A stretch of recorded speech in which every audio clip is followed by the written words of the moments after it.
দেখুন কিভাবে ডিগবাজিটা দেয়। এতদিন অনেক এইরকম ডিগবাজি দেখেছি কিন্তু হাত ব্যবহার করে, বাট এই মেয়েটা কোনো হাত ব্যবহার করেনি, মাথাও ব্যবহার করেনি, জাস্ট পা দিয়েই কিন্তু এই পুরো ডিগবাজিটা কমপ্লিট করেছে।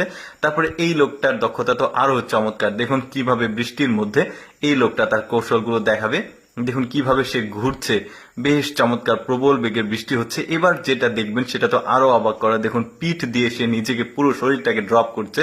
দেখেছেন এইরকম এক্সপার্ট লোকজন আসলে কিভাবে যে এগুলো করে চিন্তা করে দেখুন। তারপরে এই লোকটা দেখুন একটা বিশেষ কৌশলে সে দৌড়াবে কিন্তু মনে হবে মাটিতে বা মেঝেতে সে পা স্পর্শ করেনি। দেখুন কি চমৎকার, দেখুন মনে হচ্ছে না যে মাটিতে সে পা দিচ্ছে। তারপরে আরেকজনে দেখায়, এটা একদমই পিচ্ছি। দেখুন এই পিচ্ছিটার দক্ষতা দেখে সবাই পুরোই অবাক হয়ে যাবে। দেখুন ও শার্ট খুলেছে, প্যান্ট খুলেছে। এবার দেখুন কি দারুণ এই ছোট্ট বাচ্চা, আর কি চমৎকার তার প্রতিভা। আর এই বয়সে সে এত কঠিন এক্সারসাইজ গুলো